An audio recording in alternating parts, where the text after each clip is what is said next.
بسم الله الرحمن الرحيم.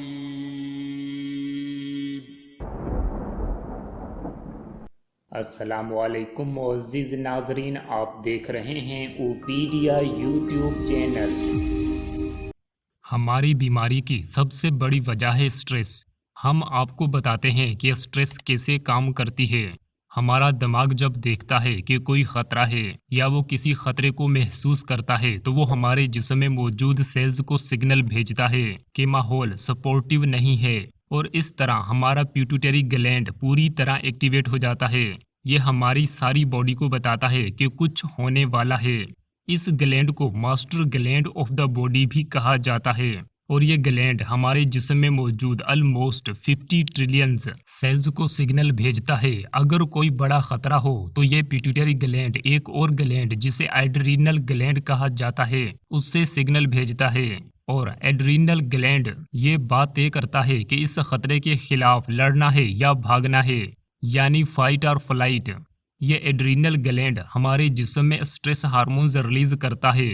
اسٹریس ہارمونز سب سے پہلا کام یہ کرتے ہیں کہ وہ ہمارے خون یعنی بلڈ کو زیادہ مقدار میں ہمارے بازوؤں اور ٹانگوں کو بھیجنا شروع کر دیتے ہیں۔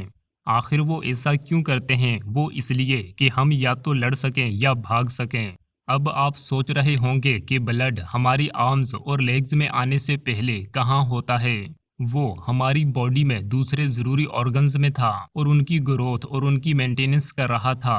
تو اگر یہ بلڈ وہاں سے ہمارے بازوں اور ٹانگوں میں چلا جائے گا تو کیا ہوگا؟ جی ہاں، ہمارے آرگنز کی پرفارمنس پر کافی اثر پڑے گا۔ یعنی جب آپ کا جسم پروٹیکشن موڈ میں آ جاتا ہے تو آپ کے جسم کی گروتھ رک جاتی ہے، یعنی کہ ہماری باڈی دونوں کام ایک وقت میں نہیں کر سکتی، یا تو پروٹیکشن کرے گی یا گروتھ کرے گی۔ ہماری باڈی پیدائش سے لے کر موت تک گروتھ کرتی رہتی ہے۔ یہ ایک کنٹینیوس پروسیس ہے۔ وہ اس لیے کہ ہمارے جسم میں کروڑوں کی تعداد میں سیلز روز مرتے ہیں اور بنتے ہیں۔ اس لیے اگر آپ سارا دن اسٹریسڈ رہیں گے تو آپ کی باڈی لگاتار وہ ہارمونز پیدا کرتی رہے گی جو آپ کو فائٹ اور فلائٹ موڈ میں رکھے گا، جس کی وجہ سے آپ کے جسم کی گروتھ رک جائے گی اور اس طرح آپ بیمار ہو جائیں گے یا ہونے لگیں گے، کیونکہ اسٹریس کی وجہ سے آپ کی باڈی نئے سیلز پروڈیوس نہیں کر رہی ہوتی یا ان کے پروڈکشن ریٹ میں کمی آ جاتی ہے۔ اسی لیے جب آپ اسٹریس میں ہوتے ہو تو آپ کا جسم بیماریوں کے جراثیم کی انٹری کو روک نہیں پاتا، کیونکہ آپ کا امیون سسٹم ویک ہو جاتا ہے اور جراثیم آپ کو بیمار کر دیتے ہیں۔ مثال کے طور پر آپ کے جسم میں کوئی وائرس داخل ہو گیا ہے، مگر آپ کا پاورفل امیون سسٹم نے اس سے روک کر رکھا ہوا تھا، اور اچانک آپ کے سامنے شیر آ جاتا ہے تو کیا ہوگا؟ آپ پریشان ہو جائیں گے۔ جی ہاں، آپ پریشان ہو جائیں گے، اور پیٹوٹری گلینڈ ایڈرینل گلینڈ کو ایکٹیویٹ کرے گا اور وہ سٹریس ہارمونز کو ریلیز کرے گا۔ پھر آپ فائٹ اور فلائٹ موڈ میں آ جاتے ہیں، اور اس طرح آپ کا امیون سسٹم ویک ہو جاتا ہے۔ جب آپ کا امیون سسٹم ویک ہو جائے گا تو وائرس آپ کے جسم پر حملہ کر کے آپ کو بیمار کر دے گا، اور پھر ہمیں ڈاکٹرز کے پاس جانا پڑے گا اور وہ ہمیں اس بیماری کی دوائی دے گا۔ وہ بیماری زیادہ اہم نہیں ہوتی، مسئلہ یہ ہوتا ہے کہ آپ کی باڈی کا امیون سسٹم اسٹریس کی وجہ سے کام نہیں کر رہا ہوتا۔ تو اگر آپ چاہتے ہیں کہ آپ کی بیماری کا علاج ہو، اس کے ساتھ ساتھ اسٹریس کا بھی علاج کرنا بہت ضروری ہے، تاکہ آپ کا امیون سسٹم مضبوط ہو اور پھر آپ دوبارہ بیمار نہ ہوں۔ تو آج ہمیں یہ معلوم ہوا کہ اسٹریس کی وجہ سے دو پرابلمز ہوتی ہیں۔ نمبر 1 گروتھ کا رک جانا، نمبر 2 امیون سسٹم کا ویک ہو جانا۔ اور جب آپ اسٹریس میں ہوتے ہیں تو آپ کی انٹیلیجنس بھی کم ہو جاتی ہے۔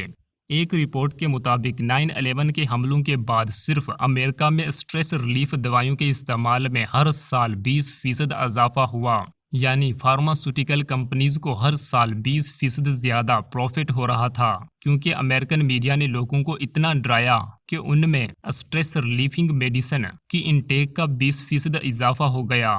یعنی لوگوں کو میڈیا، اخبار، ٹی وی ہر طرف سے صرف اسٹریس ہی مل رہی تھی، اور اس کا نتیجہ یہ نکلا کہ لوگ زیادہ دوائیاں استعمال کرنے لگے اور پھر زیادہ بیمار ہونے لگے۔ اسٹریس بہت طرح سے ہماری زندگی کو متاثر کرتی ہے، اور یہ ہمیں موت کے بہت قریب بھی لے جاتی ہے۔ تو اسٹریس سے دور رہیں اور کورونا سے محفوظ ہو جائیں۔